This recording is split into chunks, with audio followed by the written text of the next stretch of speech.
ഡൽഹിയിൽ നടക്കുന്ന ഏറ്റവും പ്രധാനപ്പെട്ട കാര്യം പാർലമെന്റിൽ ഇന്ന് ആരംഭിക്കുന്ന വർഷകാല സമ്മേളനമാണ്. പ്രക്ഷുബ്ധമാകാനാണ് സാധ്യത. പഹൽഗാം ഭീകരാക്രമണം, ഓപ്പറേഷൻ സിന്ദൂർ അടക്കമുള്ള വിഷയങ്ങൾ കേന്ദ്ര സർക്കാരിന് എതിരെ ഉയർത്താനാണ് പ്രതിപക്ഷത്തിന്റെ തീരുമാനം. രാവിലെ പ്രധാനമന്ത്രി നരേന്ദ്രമോദി മാധ്യമങ്ങളെ കാണും. 10 മണിക്കാണെന്ന് തോന്നുന്നു. രാജ്യസഭയിലെ പുതിയ അംഗങ്ങളുടെ സത്യപ്രതിജ്ഞയും ഇന്ന് നടക്കും. രാഷ്ട്രപതി നോമിനേറ്റ് ചെയ്ത സി സദാനന്ദൻ, നടൻ കമലഹാസൻ അടക്കമുള്ളവർ ഇന്ന് സത്യപ്രതിജ്ഞ ചെയ്യും രാജ്യസഭയിൽ. പി ആർ സുനിലുണ്ട് കൂടുതൽ വിവരങ്ങളുമായി ഡൽഹിയിൽ നിന്നും. P R Sunil, very good morning. P R Sunil, ഡൽഹിയിൽ നിന്നിപ്പോ പാർലമെന്റിന്റെ വർഷകാല സമ്മേളനം തുടങ്ങുകയാണ്. പ്രക്ഷുബ്ധമാകാനാണോ സാധ്യത?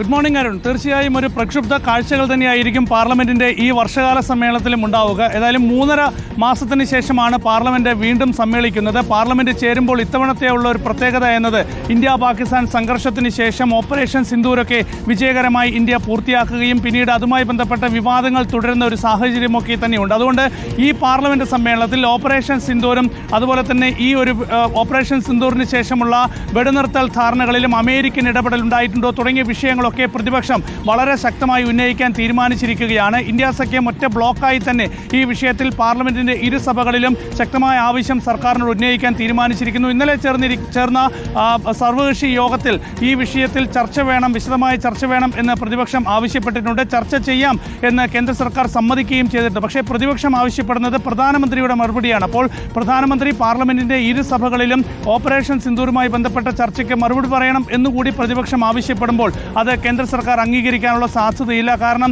അത്തരം വിഷയങ്ങളിൽ പ്രധാനമന്ത്രി സഭയിൽ മറുപടി പറയുന്നത് തീർച്ചയായും അത് ഗുണം ചെയ്യില്ല എന്നൊക്കെയാണ് സർക്കാർ കേന്ദ്രങ്ങൾ വിലയിരുത്തുന്നത്. അപ്പോൾ പ്രധാനമന്ത്രി മറുപടി പറയണം എന്ന ആവശ്യം ഉന്നയിച്ചുള്ള വലിയ പ്രക്ഷോഭം പാർലമെന്റിന്റെ ഇരുസഭകളിലും ഉയർത്താൻ തന്നെ പ്രതിപക്ഷം തീരുമാനിച്ചിരിക്കുന്നു. നമുക്കറിയാം സെപ്റ്റംബർ 20 ഓഗസ്റ്റ് 21 വരെയാണ് പാർലമെന്റിന്റെ ഈ വർഷകാല സമ്മേളനം ചേരുന്നത്. 17 ബില്ലുകൾ ഈ സഭയിൽ കൊണ്ടുവരുന്നുണ്ട്. പുതിയ 8 ബില്ലുകളുണ്ട്. അതിൽ ആദായ നികുതി ബില്ലുണ്ട്. വിവാദ വ്യവസ്ഥകളടക്കം ഉൾപ്പെടുത്തിയുള്ള ആദായ നികുതി ബില്ലിനെതിരെ ഇപ്പോൾ തന്നെ വലിയ പ്രതിഷേധമുണ്ട്. അതും സഭയിൽ വലിയ പ്രക്ഷുബ്ധ കാഴ്ചകൾക്ക് വഴിവെക്കാനുള്ള സാധ്യതയുണ്ട്. അതായത് ഇന്ന് പാർലമെന്റിന്റെ ഇരുസഭകളിലും കഴിഞ്ഞ സമ്മേളന കാലയളവിന് ശേഷം അന്തരിച്ച മുൻ അംഗങ്ങൾക്കൊക്കെ തന്നെ അനുശോചനം അറിയിച്ചുകൊണ്ട് അല്പസമയം സഭ പിരിയും. അതിനുശേഷമായിരിക്കും സഭാ നടപടികൾ തുടങ്ങുക.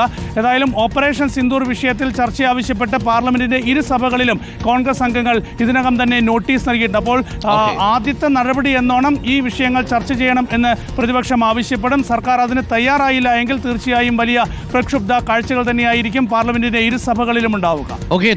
ഇന്നിപ്പോ തരൂരിന്റെ നിലപാടും വളരെ കൗതുകത്തോടു കൂടിയാണ് നമ്മൾ നോക്കുന്നത്. പഹൽഗാമൊക്കെ ചർച്ചയ്ക്ക് വരുമ്പോൾ തരൂർ എന്ത് നിലപാടെടുക്കുമെന്നതിൽ കോൺഗ്രസിലെ നേതാക്കൾക്കും ചെറിയ ആശങ്കയുണ്ടെന്ന് തോന്നുന്നു. പഹൽഗാമിനെയും അതിനുശേഷം ഓപ്പറേഷൻ സിന്ദൂർ വിഷയത്തിലേക്ക് ന്യായീകരിച്ചുകൊണ്ട് വിദേശ രാജ്യങ്ങളിൽ പോയി സർക്കാരിന് വേണ്ടി സംസാരിച്ച ആളാണ് ശശി തരൂർ. പാർലമെന്റിനുള്ളിൽ ശശി തരൂർ കമാന്നൊരു അക്ഷരം മിണ്ടാൻ സാധ്യതയില്ല. അങ്ങനെയാണോ കോൺഗ്രസ് കരുതുന്നത്? എന്നാലും തരൂരിന് ഈ വിഷയത്തിൽ സംസാരിക്കാൻ സമയം കൊടുക്കാൻ സാധ്യതയില്ലെന്ന് തോന്നുന്നു, അല്ലേ?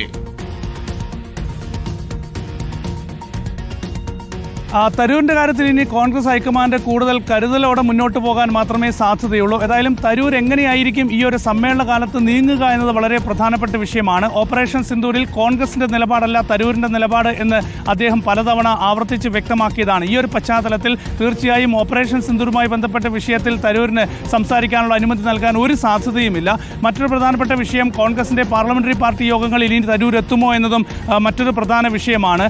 ഇതുകൂടാതെ കോൺഗ്രസ് അല്ലെങ്കിൽ പ്രതിപക്ഷ പാർട്ടികളൊക്കെ തന്നെ സഭയ്ക്കുള്ളിൽ സ്വീകരിക്കുന്ന നിലപാടുകളോട് മുൻപ് സ്വീകരിച്ച അതേ സമീപനമായിരിക്കുമോ തരൂരിന് ഇത്തവണ ഉണ്ടാവുക എന്നതും കാത്തിരുന്ന് കാണണം. ഏതായാലും തരൂരിന്റെ നീക്കങ്ങൾ കോൺഗ്രസ് ഹൈക്കമാൻഡ് കരുതലോടെ നിരീക്ഷിച്ചു വരികയാണ്. തരൂർ എന്തെങ്കിലും വിധത്തിൽ പാർട്ടിയുടെ നിലപാടിന് വിരുദ്ധമായൊരു നീക്കം പാർലമെന്റിൽ നടത്തുകയാണെങ്കിൽ അത് തീർച്ചയായും ഗൗരവമായ ഒരു സാഹചര്യം തന്നെയായിരിക്കും. ആ നിലയിൽ തന്നെയായിരിക്കും പിന്നീട് കോൺഗ്രസ് അതിനെ കാണുക. Okay, thank U.